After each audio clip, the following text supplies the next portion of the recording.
Alors, j'ai rencontré Yvan Bienvenu à l'École nationale de théâtre. Il était en écriture, moi j'étais en jeu. Et puis, je suis tombé en amour avec son écriture.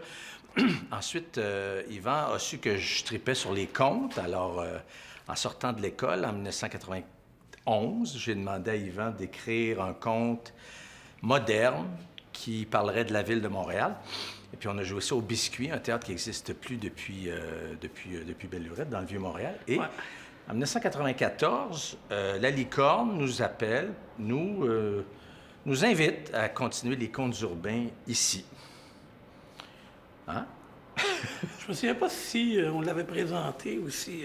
parce que au Biscuit, le texte que j'avais écrit s'appelait « Les Fouf ».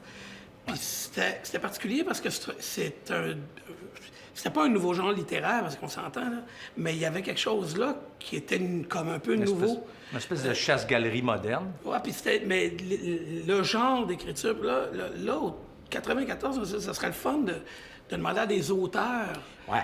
Parce que Stéphane avait envoyé le texte à du monde comme Michel Garneau, Jean-François Caron, tout ça. De demander à des auteurs, en regardant, pas nécessairement en s'en inspirant, mais de voir s'ils ne pourraient pas nous faire quelque chose dans ces eaux-là pour faire un show. Et l'idée, en 94, c'était de faire travailler des auteurs, plusieurs auteurs en même temps.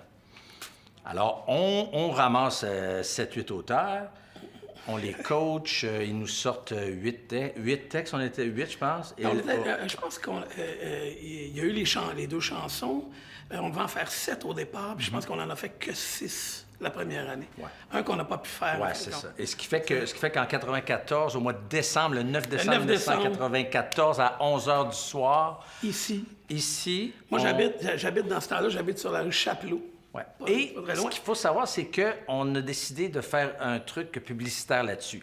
On se paye une page complète dans Le Voir avec le Grand Antonio. On a une photo du Grand Antonio qui est comme ça.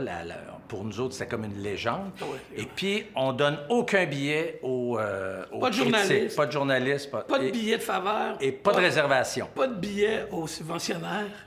Alors, à 11h moins le quart, Yvan tourne le coin. Ah, ça, c'était génial. J'arrive de Chapelot. Ouais. En arrivant, dehors, il y a de la grosse neige. Là, 1994, 9 décembre, il y a de la grosse neige, là, des gros flocons de même, là, qui descendent lentement. C'est comme de la ouate. Ouais. Puis tout, c'est calme. En tournant le coin ici, sur Papineau, devant moi, il y a une file de monde. Tu sais, pas de prévente en plus. Là. Pas de billets de données, mais pas de prévente. Fait que là, on est là. Là, on s'en vient, puis là, j'arrive à la Licorne. Là. C'était la folie furieuse. Là. Alors, c'était l'idée. Ça a marché très fort la première année. On n'a joué que 3 soirs. Ce qui fait que, de fil en aiguille, on a joué pendant... Bien, ici, Urbi a présenté les contes pendant 20 ans. 20 ans. T'sais, 20 ans de contes urbains. Après, il y a eu la foirée, tout ça, mais il y a eu 20 ans de contes urbains à la Licorne. Pas pire. C'est quand même pas pire. Ouais.